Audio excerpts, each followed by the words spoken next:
Allez, cette fois-ci, on prend le temps de parler un peu d'argent. Entre nous, genre. Et démystifier certaines notions. Ouais, faut pas 50 000 € pour commencer à investir. Non, c'est beaucoup moins compliqué que ça. Faut surtout lever le tabou autour de l'argent. Pour encourager les gens à en parler entre amis, en famille, autour de nous, quoi. Bref, on a plein de trucs à raconter.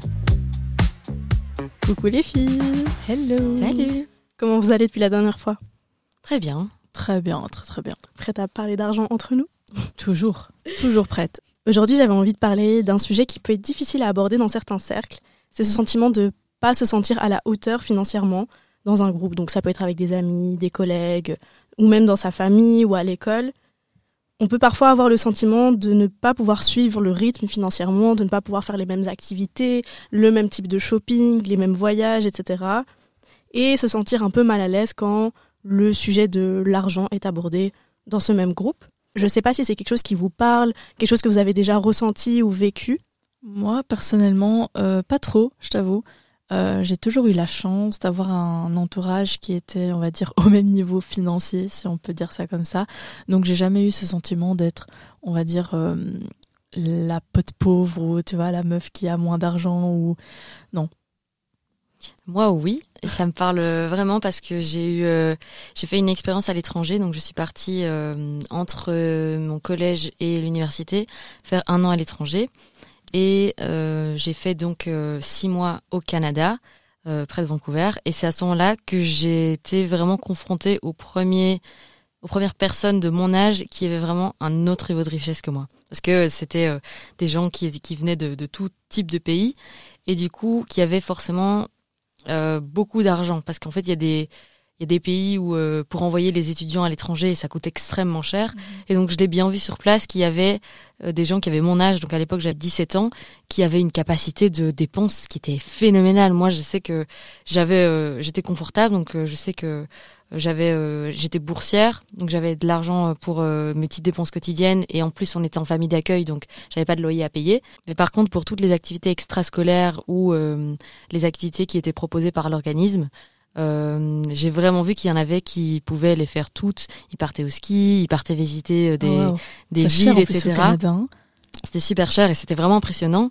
Et j'ai une petite anecdote en particulier sur une fille qui était avec moi là-bas. Et en fait, elle avait 18 ans. Elle allait avoir 18 ans et ses parents sont venus au Canada. Et ils ont loué une villa et ils ont invité tous ses potes, donc nous y compris, je vous jure. Ils ont invité tout le monde, tous les étudiants d'échange avec qui elle était plus ou moins proche. Oh, wow. Et donc, on s'est retrouvés dans cette villa au Canada que ses parents avaient louée. Ses parents, ils venaient d'Italie. Mais non. Pour fêter ses 18 ans avec elle au Canada, je vous jure. Waouh. Ils avaient apporté gâteau, traiteur. Il y a eu un chant en italien. Tout le monde a chanté. Ils ont dansé, etc. Elle a dansé avec son père pour fêter ses 18 ans. Et là, je me suis dit, ah, ok. Là, là, je me suis sentie la pote pauvre aussi. Un autre niveau de vie. Mais je voulais juste revenir sur un truc. Donc, t'étais boursière, donc t'avais une bourse. C'était quoi, une bourse d'État ou En fait, c'était une bourse de langue. Donc, okay. Si j'arrivais à prouver que j'avais monté de 2 niveaux en compétences de langue, okay. Donc, tu sais, les niveaux A1, B2, etc. Si j'arrivais à prouver que j'avais augmenté de niveau, alors je recevais la bourse. Et c'était combien ? Je saurais plus dire exactement les montants, mais je sais qu'il y avait donc cette fameuse bourse de langue et il y avait certains étudiants qui étaient là pour des mérites sportifs, donc à l'américaine. Ouais. Ils avaient des étudiants qui étaient sélectionnés sur base de ça. Et voilà, donc c'était vraiment intéressant d'être confronté à des gens qui avaient du coup mon âge, mais qui avaient énormément plus d'argent et dont les parents étaient prêts à payer, à faire ce genre de dépenses pour leurs enfants, quoi.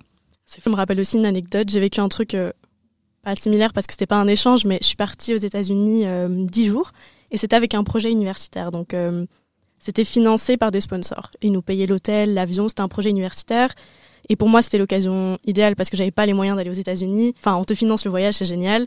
Et je pensais que les gens qui partaient avec moi étaient dans le même cas, tu vois, qu'on fait le projet parce que c'est cool, mais aussi pour gratter le voyage. Ouais, voyager, ouais, c'est ça. Et le seul truc, c'est que tu devais payer tes dépenses sur place toi-même. Donc voilà, je suis partie avec un certain budget, j'ai travaillé avant d'y aller en me disant je suis aux États-Unis, il faut quand même que je profite. Et en arrivant là-bas, je me rends compte que les gens avec qui je suis, eux ont déjà fait ce voyage 15 000 fois, ils ont fait le tour du monde. C'est des gens qui font ces projets vraiment par passion, parce qu'ils veulent devenir, si vous voyez les simulations politiques là, ils veulent devenir ministre, machin, et que du coup c'est vraiment par passion, et qu'ils sont venus avec 6 fois mon budget. Et le premier jour, ça va, le deuxième jour, ça va, mais vite, je me rends compte que je vais pas tenir les 10 jours, quoi. Enfin, ils bookent que des restaurants gastronomiques, que des activités super chères, les pièces de théâtre et tout, c'est génial, mais c'est vraiment un budget. Surtout à New York. Tout est super cher. Oui, tellement cher, et tu découvres le pourboire aux États-Unis. Ouh là là, les tips. Et les qu'on appelle ça, la taxe, que tu vois pas sur le menu. C'est ça, t'arrives au resto, c'est déjà cher, et je regarde la carte en me disant, purée, je vais prendre le truc le moins cher. Ok, la salade à 15 €. Je reçois la facture, 25 €. Ah ouais, ça. Bienvenue aux États-Unis. Et c'était la première fois que j'étais confrontée à ça, parce que ça m'est déjà arrivé d'avoir des potes qui avaient plus les moyens ou moins les moyens, mais ça n'a jamais été gênant. Mm-hmm. Mais là, vraiment, je me suis dit, waouh, ces gens-là, je les connais pas très bien, c'est pas mes amis. Comment je leur dis que j'ai pas les moyens de faire tout ce qu'ils font sans créer de gêne, parce que d'un côté je me sens un peu pas honteuse, mais je me dis putain, je suis la pote pauvre. Ouais. Et je me dis merde, si je leur dis par exemple ce soir je peux pas faire telle activité, c'est trop cher pour moi. Il y a 2 cas de figure où ils se sentent super mal à l'aise et ils se disent bon on la fait pas, et je leur gâche leur voyage parce qu'ils ont envie de faire ce resto gastro ou ce truc, ou ils se disent on va t'avancer l'argent, tu nous rends plus tard, mais du coup je suis hyper gênée parce que ces gens-là, c'est ça. Ouais, et puis t'as pas spécialement envie de mettre cet argent-là là-dedans. Enfin, donc même si tu me dis ok, tu me rembourses plus tard, j'ai peut-être pas envie de te rembourser en fait, genre pour ça. J'ai pas envie de payer 120 € un resto à New York, tu vois, j'ai envie de manger un hot dog. Ouais, c'est ça. Ouais, et c'était la première fois que j'étais confrontée à ça, et en y repensant, ça m'a donné l'idée de faire cet épisode, de parler un peu de cette gêne qu'on peut avoir avec nos potes ou nos proches, des gens qu'on fréquente, parce que moi du coup à la fin du voyage, j'ai plus eu le choix. Les derniers jours, quand on a check-out de l'hôtel, par exemple, à New York, il y a une taxe que tu payes à la fin du séjour. Donc la dame, elle arrive, elle nous dit $200 de taxe. Moi, j'ai plus un bal. Genre, c'est pas possible pour moi de payer. J'ai dû demander qu'on m'avance. Je suis rentrée, du coup, j'avais une dette. Mais c'est ok, le gars était super ok de me prêter, mais je me sentis vraiment gênée. Du coup, cette notion de prêter de l'argent avec nos amis ou avec nos proches, etc. Je voulais savoir, c'était quoi votre ressenti par rapport à ça? Est-ce que vous êtes gêné de demander de l'argent quand vous en avez besoin, ou de proposer quand vous voyez qu'une personne qui est proche de vous est en difficulté ou même pas proche? Moi, pour demander de l'argent, je suis super gênée. Genre, ça me viendrait pas à l'esprit de demander de l'argent. Genre, si j'ai pas, et je sors pas et je fais pas l'activité, ou je trouve une excuse. Si j'ose pas dire voilà, j'ai plus de thunes, je dis je peux pas, j'ai un autre truc. Enfin, mais demander de l'argent, surtout pour des dépenses, on va dire futiles, pas futiles, parce que t'es avec tes potes et tout, mais pour un resto, pour sortir ou autre, je demanderai pas de l'argent, quoi. Après, j'ai jamais eu besoin de demander de l'argent pour des gros trucs, et sinon j'avais mes parents en backup, donc c'est vrai que ça, j'ai pas trop l'expérience. Mais par contre, prêter de l'argent, j'ai pas du mal, mais ça dépend avec qui. Donc t'as des potes, moi j'ai des potes très proches qui m'ont déjà demandé de l'argent, et je savais que ils allaient me les rendre, ou alors j'avançais, je disais le prochain resto, quand t'auras de la thune, c'est toi qui m'inviteras, tu vois. Mais après, je pense que tu fais pas ça avec n'importe qui, et tu dois faire attention à la fréquence à laquelle ça arrive. Si tu vois que ce pote-là est toujours en train de contracter des dettes à droite à gauche, et que il prend du temps à te rembourser, etc., je pense qu'il faut faire attention, même si c'est ton pote proche et tout. En tout cas, moi je pense que je me méfierais, quoi. Et t'oserais lui dire? Je pense pas. Pour ça, honnêtement, je prône, on ouvre la discussion sur l'argent, mais ça, au niveau des prêts personnels, entre potes, etc., j'ai vraiment du mal, parce que il y a une anecdote avec ma famille, du coup, où mon père a prêté de l'argent à quelqu'un de très proche de la famille, qui a vraiment dit moi je te rembourse dans l'année, t'inquiète pas. C'était quand même une grosse somme. Elle a pas remboursé pendant 10-15 ans, je pense. Est-ce qu'ils ont fait une déclaration de dette? Non, parce que ça se fait pas. C'est dans le sens où c'est la famille, c'était même pas vraiment la famille, c'était vraiment ami de la famille, donc t'es gêné, et puis c'est chaque fois t'oses même pas te demander ton propre argent. C'est ça qui est le pire, c'est que il osait même pas, le pauvre, genre dire coucou, où est mon argent, quoi. Ouais, il faut rendre l'argent, ouais. Ouais, c'est ça, donc c'était hyper compliqué. Ça, c'est vraiment un tabou, et j'ai encore du mal avec ça, quoi. Moi, je pense que j'ai pas trop de mal à réclamer de l'argent quand il s'agit de sommes du quotidien. Genre, moi, j'ai avancé à un restaurant, tu me dois me rembourser. c'est pas, je vais pas te lâcher, mais je vais te le rappeler plusieurs fois parce que j'estime que la honte, elle devrait être de ton côté. C'est toi qui me rembourse clairement. pas.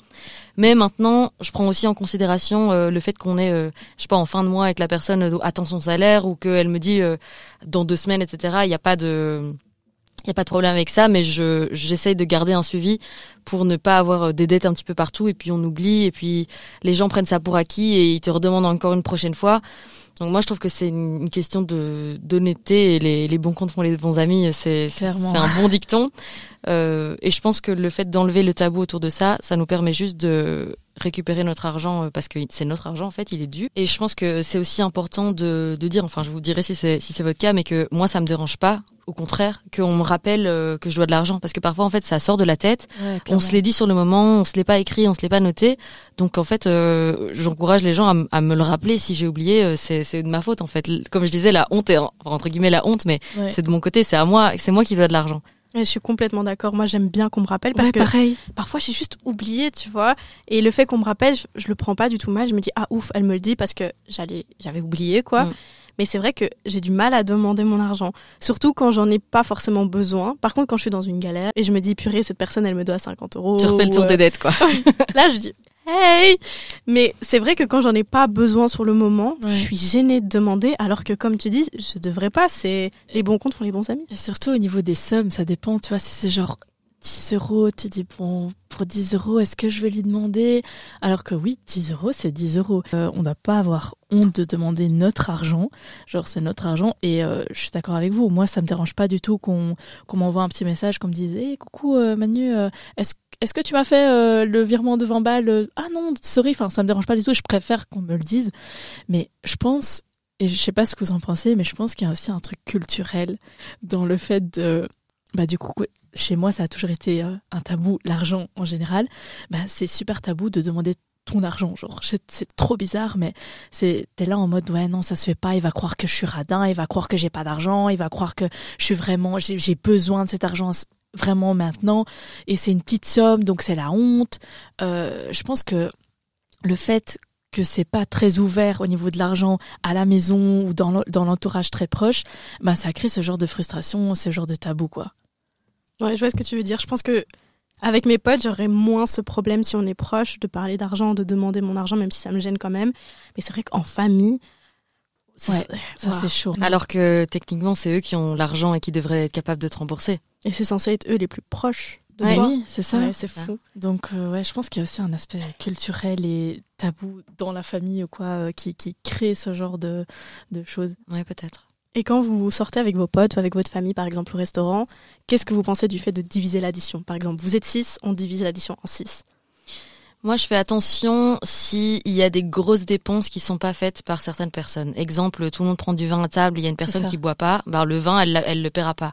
Maintenant, si tout le monde a bu la même chose et que les plats ont 2-3 € de différence, on coupe l'addition en X en fonction du nombre qu'on est. Moi, je pense que c'est la manière dont je fais et j'ai l'impression que c'est la manière la plus saine. Les grosses dépenses qui sont pas communes, on les partage pas. Ouais, je suis d'accord. Pareil, j'ai beaucoup d'amis par exemple qui boivent pas. Donc quand on va au resto, qu'il y a une partie qui boit et l'autre pas, je suis désolée, tu vas pas payer le prix de l'alcool. Donc ça, on divise. Mais pour le reste, on est 6, 7, bien sûr, ou même qu'on soit 4 ou 2. Enfin, je divise par le nombre de personnes et ça me va totalement. Du moment que les gens aussi sont d'accord avec ça et que ils en profitent pas et qu'ils prennent pas le plat qui coûte 45 € et tous les autres ont pris 20 €, ils se disent de toute façon ça va être divisé parce que ça il y en a. Ouais. Il y en a qui réfléchissent comme ça. Et comment on réagit alors dans ces situations-là? Comment on réagit? Moi je pense que je dirais écoute, moi je préfère payer ma consommation et je pense que personne dirait non, tu vois. Mais bon, après, ça m'arrive pas. Enfin, je pense que ça m'est arrivé une fois où j'étais là en mode ok, moi je vais payer ma conso parce que j'ai vu que la personne a pris en mode un truc 10, 15 € plus cher. Donc il faut oser le faire, quoi. Il faut oser le dire. Ouais, il faut oser. Mais quand t'as pas trop de thunes, tu oses. C'est ça. Et vous pensez quoi des cadeaux communs? Le fait de, par exemple, c'est l'anniversaire d'une pote, on lui achète un cadeau. Est-ce qu'on divise par le nombre de personnes ou est-ce qu'on fait une cagnotte à la hauteur des finances de chacun? Moi, d'habitude, je préfère donner un montant par personne et ensuite, avec ce montant total, acheter quelque chose. Mais j'ai une anecdote qui va ressembler à ça pour un pot de départ pour un collègue, où là, en fait, c'était plutôt à l'aveugle. On nous disait, voilà le numéro de compte, versez ce que vous voulez. Mais ce que vous voulez, ça peut être tout et rien. Et moi, je suis allée demander à mes collègues combien ils mettaient, parce que je voulais m'aligner un petit peu avec ce que les autres mettaient. Et je me suis rendu compte que tout le monde y allait à l'aveugle, parce qu'il y en a qui mettaient 2 euros, et il y en a qui mettaient 15, 20 euros. Donc en fait, si on n'en discute pas, il y a vite des grosses inégalités qui peuvent arriver. Ouais, je pense que entre potes, moi, ce que j'ai toujours fait, c'est comme Chlo, hein, donc on dit quel est le budget que vous avez, que vous voulez mettre. Voilà, est-ce que généralement c'est entre 30, 40, 50 euros. Comme ça, on fait une belle somme et on peut faire un plus gros cadeau en commun. Mais ouais, je suis plutôt d'avis de mettre la même chose parce que je pense que si tu mets moins que les autres, tu vas te sentir un peu moins bien. Ou alors que s'il y en a un qui met plus, c'est là, ouais, moi j'ai mis plus. Pourquoi, la personne elle sait pas, voilà, ça crée des gênes, à part si par exemple ta pote, tu sais qu'elle veut un gros sac de luxe, j'en sais rien, et que tu dis bon, moi je suis prête à mettre cet argent là pour elle, parce que parfois t'as plus d'affinité avec la meuf et t'as envie de mettre un peu plus, et les autres, donnez-moi ce que vous voulez, et comme ça on lui donne l'argent et elle fait son cadeau elle-même, elle rajoute le reste, etc. Ça peut fonctionner, mais si tu veux faire vraiment un cadeau, moi, j'ai toujours fait en mode tout le monde met la même chose. Ce qui m'est déjà arrivé aussi, c'est de proposer d'arrondir. Donc, si on avait un cadeau à telle somme et qu'on arrivait un petit peu en dessous, je demandais à ceux qui voulaient, ou moi je me proposais aussi pour arrondir. Et vu qu'il y en avait qui étaient dans une situation où ils étaient moins confortables ce mois-ci, ou ça m'est déjà arrivé des potes qui perdent aussi leur boulot, on va pas demander un effort supplémentaire, mais s'il y a à arrondir, proposer d'arrondir à la hausse, c'est aussi une bonne idée. Ouais, parce que comme tu dis, ça peut arriver. Tu peux avoir un pote qui perd son taf, un pote qui taffe pas encore, qui est encore aux études. Et je pense que c'est important qu'on garde en tête que le fait d'être la pote pauvre du groupe, ça peut vraiment arriver à tout le monde parce que tu peux être bien confortable et te retrouver avec des milliardaires, des millionnaires, etc. Il y a toujours plus riches que toi. Et en fonction des cercles, tu peux te sentir comme étant la pote pauvre ou tout simplement tu peux perdre ton emploi, tu peux avoir une situation familiale. Il y a plein de raisons pour lesquelles ton niveau de vie peut baisser. Le fait d'être la pote pauvre, je pense que c'est vraiment pas un sentiment agréable, mais on a peut-être quelques petits conseils pour se sentir un peu mieux, pas se sentir honteux et ouvrir la parole avec ses potes. Je sais pas si vous en avez. Ouais, moi, le premier conseil qui me vient, c'est la communication. On communique. Comme on prône tout le temps dans nos vidéos, on enlève le tabou autour de l'argent. Et c'est exactement dans ce genre de situation que c'est super important. J'aimerais vraiment que demain, si un pote ou une pote elle est en galère, qu'elle vienne me dire, écoute, Manu, moi, ce resto-là, je pourrais pas le faire parce que voilà. Et alors, on trouve une solution. Soit on va dans un truc moins cher, soit on fait pas et on va à la maison et on cuisine, j'invente, ou soit je lui dis écoute, cette fois-ci c'est pour moi, et puis dès que t'as de l'argent, tu m'invites au resto. Donc voilà, comme ça on reste un peu sur le même pied d'égalité, et ma pote se sent pas mal de pas pouvoir sortir ou pas pouvoir me suivre, on va dire, dans mes dépenses. Et je pense que vraiment communiquer et parler et dire, c'est pas la honte de dire ok, ce mois-ci j'ai pas d'argent les gars, je peux pas sortir, je peux pas aller boire ce verre, pas de souci, on le fera le mois prochain et ça changera rien à notre amitié ou à notre relation, quoi. Tire un petit peu ce que tu dis, parce que je pense que ça peut être aussi appliqué à des vacances par exemple entre potes, où il y en aurait une ou deux qui se sentiraient un peu plus mal à l'aise par rapport au groupe parce qu'elles n'ont pas les mêmes attentes des lieux qu'elles vont fréquenter ou des restaurants dans lesquels elles vont aller. Donc discuter un petit peu du planning à l'avance, ça peut déjà donner des indications et ça permet soit de prévoir une petite épargne pour prévoir ces vacances-là si on veut vraiment le faire et de serrer un petit peu la ceinture avant, ou de dire non à certaines activités et de choisir de dire je fais celle-là parce que ça me plaît et je suis prête à mettre le prix, mais celle-là par contre vous êtes libre d'y aller sans moi ça me dit pas et j'ai pas envie de mettre ce prix-là. Donc de discuter, de pouvoir en discuter assez en avance pour prévoir et pas être sur le fait accompli et être un peu bloqué comme tu l'as été à l'aéroport par exemple. Ça c'est des situations qu'on peut éviter. Ouais, je pense que avec un mot-clé, la communication. Ouais, vraiment, c'était vraiment le mot de cette discussion. Et c'est aussi pour ça qu'on a lancé ce podcast, c'est pour pouvoir parler d'argent entre nous, sans tabou. Merci d'avoir papoté avec nous, d'avoir passé ce petit moment avec nous. Si tu as des avis, des anecdotes à nous partager, n'hésite pas à nous suivre sur les réseaux sociaux. Et on se voit dans un autre épisode. Salut.